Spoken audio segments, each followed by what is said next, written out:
We all know macular holes are anatomical defects of the fovea resulting in decreased vision. We do surgeries when there is stage 2 with less than 400 microns, or stage 3 and stage 4. We think about doing the vitrectomy with ILM peel conventionally. We know that the chances of actually having a risk of failure of macular hole surgeries would be when the size of the hole is very large, or if it is more chronic. So the strategies for refractory or failed macular holes is doing ILM peeling from arcade to arcade, or maybe using a scaffold for with the ILM. And you can have free or pedicle grafts where non-inverted ILM peeling is done. And then there is this scaffold of tissue alternatives which are available. So this is the conventional technique which we tend to do, where we do a vitrectomy followed by ILM peeling, and we do. This is like my earlier videos. I used to do multiple flaps around the um, macular hole and try to use the ILM as a scaffold over the macular hole. You can see slowly that, and then we shave it off as much as possible, and then we try to use this as a scaffold. The other techniques are what we discussed was a free flap or a pedicle flap, which can be used.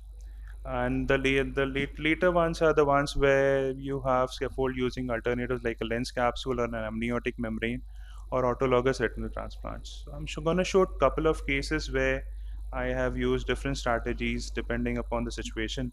Now, this is patient who had a recurrent the failed macular hole, and it's a largely you can see it's a huge macular hole. We tried to do a massage and reduce the size of the hole.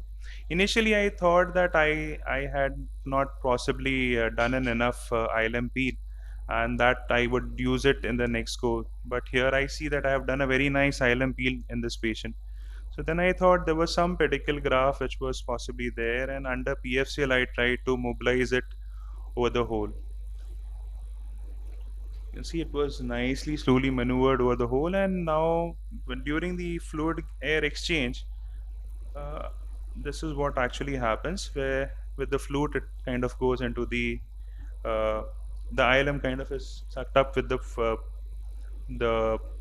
the flute. So here in this patient, I wasn't ready about. I didn't have an amniotic membrane or something, but here we have actually used the anterior capsule, where we have nice. It was kind of there away, and we used, and we yeah, like we nicely dissected it here, and we used this anterior capsule here, and that was maneuvered within the eye, and we had mobilized it over the macula.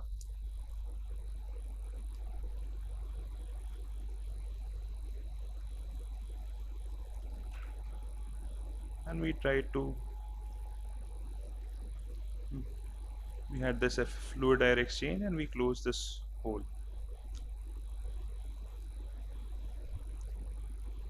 So we use gas after once the flap was maneuvered over the retina.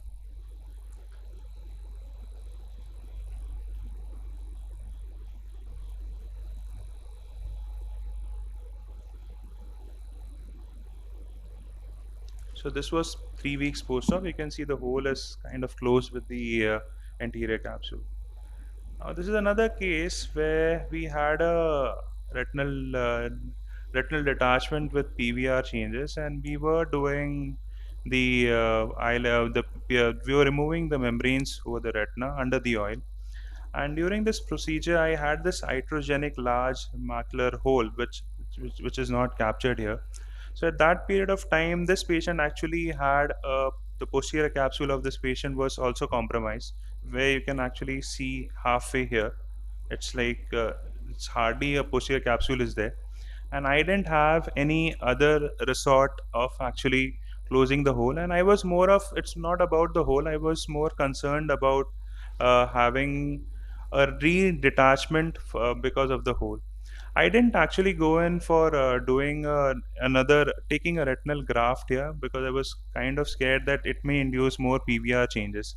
So in this case, what we did was we went ahead, tried to remove ILM as much as possible, and then we did an FX exchange, followed by reducing the size of the hole.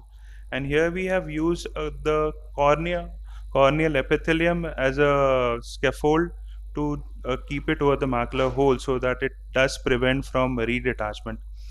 We have sent this to couple of we have sent it for review, and it is under review for publication. And second thing, here they say that the corneal epithelium can cause hyperplasia, but in our case we didn't actually have any hyperplasia or the any inflammation post-op. Secondly, the corneal epithelium kind of actually got amalgamated in within the hole, and the size it could it shrunk. And I have post-op. I have been following this patient for more than a year now, and here you can see after putting the oil.